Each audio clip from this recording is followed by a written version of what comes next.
গর্ভাবস্থায় প্রেগনেন্সি পিরিয়ডে এই 20টি খাবার খাবেন না। কি কি 20টি খাবার, যেগুলো প্রেগনেন্সি পিরিয়ডে এড়িয়ে চলতে হবে, অ্যাভয়েড করতে হবে? লাস্ট পয়েন্ট পর্যন্ত দেখতে থাকুন। এক এক করে 20টি খাবারের নাম বলবো। গর্ভাবস্থায় এগুলি খেলে আপনার বিকলাঙ্গ শিশু জন্ম নিতে পারে, ম্যালফরমেশন, অন্ধ শিশু, বোবা শিশু, খোঁড়া শিশু, বিকলাঙ্গ শিশুর জন্ম হতে পারে, কিংবা আপনার অ্যাবর্শন হতে পারে, প্রেগনেন্সি লস হতে পারে। তাই গর্ভাবস্থায় এই 20টি খাবার মোটেই খাবেন না।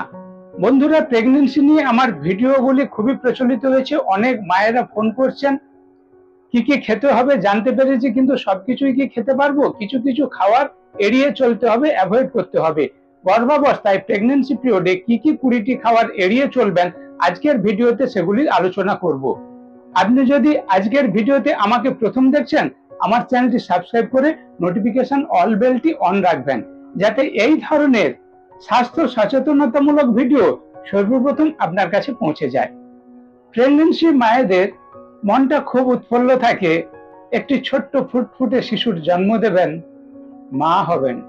তাই আগামী প্রজন্মকে সুস্থ সবল রাখার জন্য মাকে ভালো থাকতে হবে, যাতে আপনার নর্মাল লেবার হয়, স্বাভাবিক প্রসব হচ্ছে, খুব সুন্দর সুস্থ একটি শিশুর জন্ম দিচ্ছেন।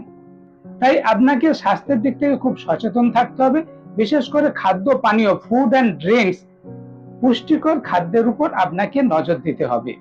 কি কি খাবার খাবেন এগুলো নিয়ে আলাদা ভিডিও রয়েছে।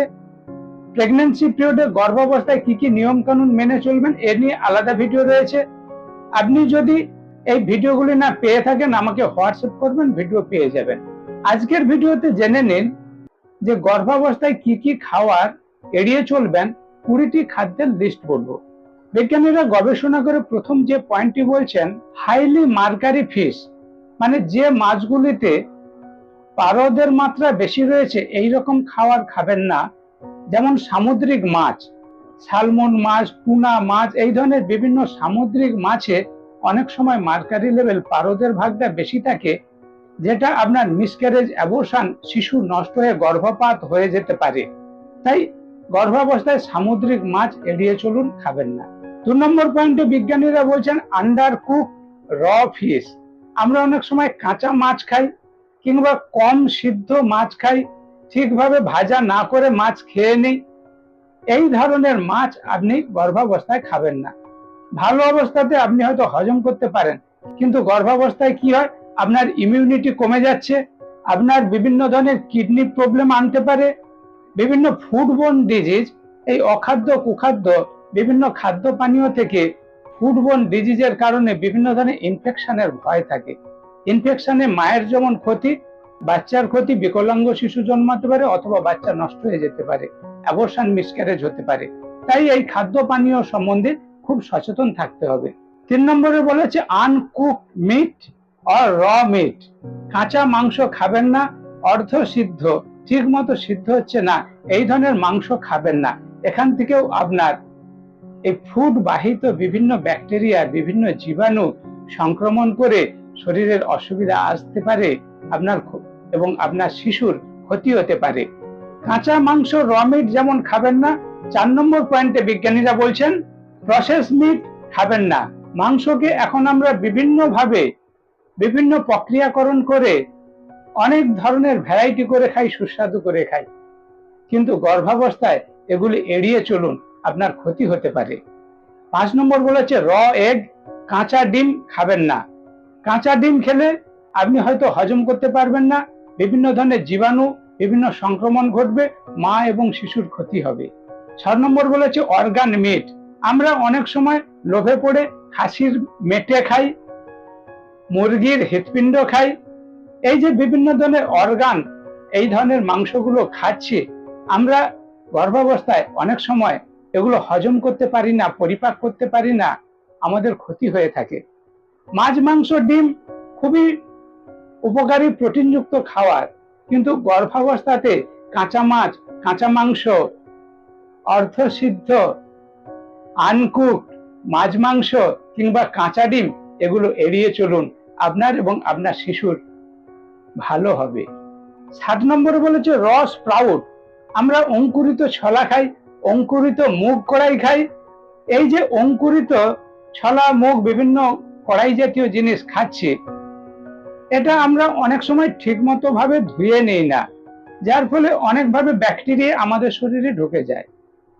এই ব্যাকটেরিয়া যাতে শরীরে না প্রবেশ করে সেই জন্য খুব পরিষ্কার করে খেতে হবে, অথবা অঙ্কুরিত ছোলা, মুগ, র স্প্রাউট, কাঁচা অঙ্কুরিত দানা শস্য এড়িয়ে চলুন।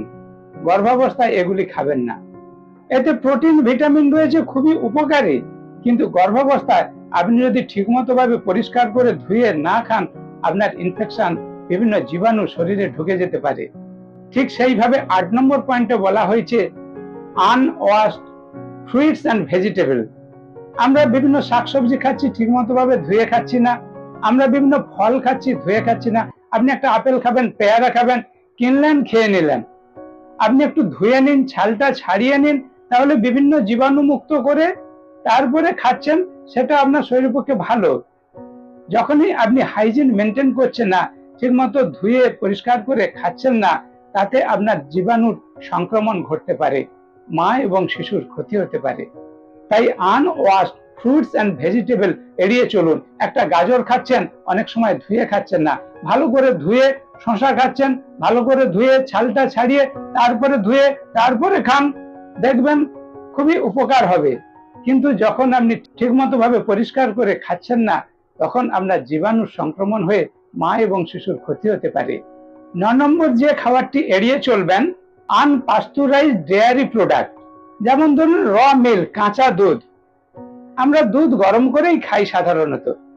কাঁচা দুধ যদি আপনি প্রেগন্যান্সি পিরিয়ডে পান করেন, তাহলে কিন্তু ক্ষতি হতে পারে। তাই র মিল্ক, কাঁচা দুধ পান করবেন না। 10 নম্বর পয়েন্টে বিজ্ঞানীরা বলছেন র চিজেস, নরম চিজ, নরম পনির। পনিরের তরকারি আমরা খুব ভালোবাসি, বিশেষ করে যারা নিরামিষ আহার করেন। কিন্তু নরম পনির, যেটা তরল হয়ে যাচ্ছে, নষ্ট হয়ে গেছে, এই ধরনের পনির খাবেন না। তাহলে আপনার শরীরে বিভিন্ন ব্যাকটেরিয়ার সংক্রমণ হতে পারে, ক্ষতি হতে পারে। 11 নম্বর যেটা এড়িয়ে চলতে হবে, প্রসেস ফুডস। প্রসেস ফুড খাবেন না। এগুলো হচ্ছে লো কোয়ালিটি, লো নিউট্রিশন, হাই ক্যালোরি। বিভিন্ন অ্যাডেড সুগার, অ্যাডেড ফ্যাট এগুলির মধ্যে থাকে প্রসেস ফুডের মধ্যে, যেখান থেকে আপনার ওয়েট গেইন হয়ে যাবে, মানে আপনি ওবেসিটির শিকার হবেন, ফ্যাট পার্সেন্ট বেড়ে যাবে। প্রেগন্যান্সি পিরিয়ডে ওজন বাড়াতে হবে, মানে মা শিশু উভয়ের ওজন বাড়াতে হবে। প্রথম থেকে শেষ পর্যন্ত 10 কেজি ওয়েট গেইন দরকার। কিন্তু আপনি প্রসেস ফুড খেলে আপনার ফ্যাট পার্সেন্ট বেড়ে গেলে, আনহেলদি ফ্যাট বেড়ে ওজন বাড়লে, ওবেসিটি হলে, এটা খুবই ক্ষতি হবে মা এবং শিশুর জন্য। তাই প্রসেস ফুড এড়িয়ে চলুন। 12 নম্বরে বলা হচ্ছে ফ্রুইট জুস অ্যান্ড স্মুদি। আমরা অনেক সময় ফলের রস খাই, কিন্তু ওতে অ্যাডেড সুগার থাকে, চিনি মেশানো থাকে, বিভিন্ন কালারিং থাকে, ক্ষতি হতে পারে। আপনার ইচ্ছে হচ্ছে আপনি বাড়িতে মৌসুম্বিটাকে ভালো করে ছাড়িয়ে মিক্সিটা ধুয়ে মৌসুম্বির রস খান, বাড়িতে ফ্রুইট জুস তৈরি করে খেতে পারেন। কিন্তু বিভিন্ন দোকানে আমরা যে ফ্রুইট জুস খাই, ওতে আপনার ক্ষতি হতে পারে, বেশি ক্যালোরি থাকতে পারে। তাই ফ্রুইট জুস, স্মুদি এড়িয়ে চলুন। 13 নম্বর যেটা না বললেই নয়, অ্যালকোহল এড়িয়ে চলুন। আপনারা বলবেন মায়েরা তো অ্যালকোহল খায় না, কিন্তু আধুনিক যুগে, কলিকালে অনেক মেয়েরাও অনেক সময় অ্যালকোহল পান করেন। বিশেষ করে প্রেগন্যান্সি অবস্থায়, গর্ভাবস্থায় অ্যালকোহল পান করবেন না। অ্যালকোহল এড়িয়ে চলুন। 14 নম্বর পয়েন্ট হচ্ছে ক্যাফিন জাতীয় খাবার এড়িয়ে চলুন। চা, কফি খাই, অনেক ধরনের আমরা পানীয় খাই যেখানে ক্যাফিন রয়েছে। প্রেগন্যান্সি অবস্থায় ক্যাফিন জাতীয় পানীয় পান করবেন না, ক্যাফিন অ্যাভয়েড করুন। 15 নম্বর যেটা এড়িয়ে চলতে হবে, স্মোকিং অ্যাভয়েড করুন। আপনারা বলবেন মেয়েরা তো ধূমপান করে না, আধুনিক যুগে, কলিকালে মেয়েরাও স্মোকিং করেন, বিড়ি সিগারেট খান, বিশেষ করে সিগারেট খান। এই তামাক জাতীয় খাবার খাবেন না, মাদক জাতীয় খাবার এড়িয়ে চলুন। No smoking, no cigarette. 16 নম্বর পয়েন্ট হচ্ছে কন্টামিনেটেড ড্রিঙ্কিং ওয়াটার। গর্ভাবস্থায় প্রচুর পরিমাণে পানীয় জল খেতে হবে, বিশুদ্ধ পানীয় জল। ডিহাইড্রেশনের ভয় থাকে, আপনার ফ্লুইড লেভেল যাতে ঠিক থাকে, প্রচুর পরিমাণে পানীয় জল আপনার দরকার। জল বেশি খেতে হবে, কিন্তু বিশুদ্ধ পানীয় জল। আপনি ট্যাপের জল খেলেন, বিশুদ্ধ পানীয় জল নয়, আপনার জীবাণু চলে যাবে, আপনার ইনফেকশন হবে, মা এবং শিশুর পক্ষে ক্ষতিকর। এই যে ফুড বোর্ন ডিজিজ, খাদ্যবাহিত জীবাণু, জলের মাধ্যমে বিভিন্ন জীবাণু এসে যায়, এটা আপনাকে সচেতন থাকতে হবে।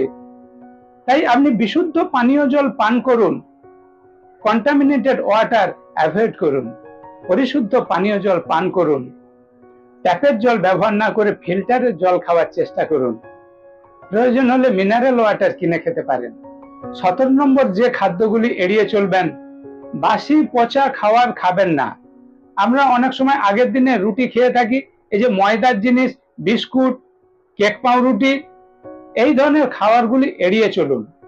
আটা ময়দা কাঁচা যেমন খাবেন না, আটা ময়দা থেকে তৈরি কাঁচা জিনিস যেমন খাবেন না, ঠিক তেমনি বিস্কুট, কেক পাউরুটি, রুটি পরোটা, লুচি, এই ধরনের আটা ময়দার জিনিস যেগুলো হয়তো বাসি হয়ে গেছে, নষ্ট হয়ে গেছে, আগের দিনে রাত্রে জিনিস সকালে খাচ্ছেন, দোকান থেকে কিনে খাচ্ছেন, সেটা টাটকা কিনা আপনি জানেন না, এই খাবারগুলো থেকে আপনার বিভিন্ন ব্যাকটেরিয়ার সংক্রমণ শরীরে ঘটতে পারে, বিভিন্ন রকমের অসুবিধা আসতে পারে। তাই বাসি পচা আগের দিনের জিনিস এগুলি এড়িয়ে চলুন। 18 নম্বর হচ্ছে রেফ্রিজারেটেড ফ্রুটস অ্যান্ড ড্রিঙ্কস। ফ্রিজে আমরা খাবার রেখে খাই, মাছ মাংস ফ্রিজে রেখে তারপরে খাই, বিভিন্ন সবজি তরকারি ফ্রিজে রেখে খাই, ফ্রিজের জল খাই। গর্ভাবস্থায় এগুলি এড়িয়ে চলুন। এগুলো থেকে বিভিন্ন জীবাণুর সংক্রমণ আসতে পারে, আপনার বিভিন্ন শারীরিক সমস্যা আসতে পারে। তাই ফ্রিজে রাখা ফুডস অ্যান্ড ড্রিঙ্কস, খাদ্য পানীয় এড়িয়ে চলুন। 19 নম্বর বলা হচ্ছে cold drinks, sugary drinks, soda drinks, এগুলি এড়িয়ে চলুন। গর্ভাবস্থায় এগুলি পান করবেন না, ক্যালোরি বেশি, নিউট্রিশন ভ্যালু জিরো, তাই এগুলি আপনার ক্ষতি ছাড়া কোনো উপকার করবে না, এগুলি এড়িয়ে চলুন। 20 নম্বর সবাই আপনারা জানেন, ফাস্ট ফুড, জাঙ্ক ফুড এড়িয়ে চলুন। ফাস্ট ফুড যেখানে ক্যালোরি ভ্যালু বেশি, নিউট্রিশন ভ্যালু কম, জাঙ্ক ফুড যেগুলি অস্বাস্থ্যকর খাবার, পুষ্টি গুণহীন খাদ্য, এই ফাস্ট ফুড, জাঙ্ক ফুড এড়িয়ে চলুন। চিপস জাতীয় খাবার এড়িয়ে চলুন।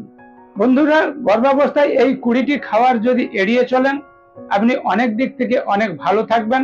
মা এবং শিশু উভয়ের পক্ষে এই নিয়মগুলি মেনে চললে খুবই ভালো থাকবেন। নরমাল লেবার, হেলদি মা, হেলদি শিশু, হেলদি মাদার, হেলদি চাইল্ড। আগামী প্রজন্ম সুস্থ সবল কর্মঠ নিরোগ দীর্ঘায়ু জীবনযাপন করবে। আপনার শিশু জন্মানোর পরে রোগগ্রস্ত হবে না, ডাক্তার ঔষধ এটা চলে যাবে, ডাক্তারখানায় যেতে হবে না।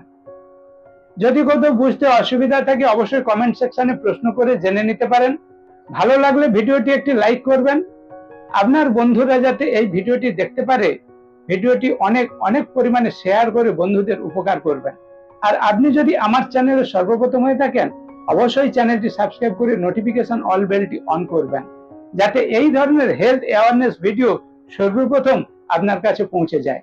স্টে হেলদি, স্টে হ্যাপি, সুস্থ থাকবেন, ভালো থাকবেন। দেখা হচ্ছে এই ধরনের নেক্সট ভিডিওতে।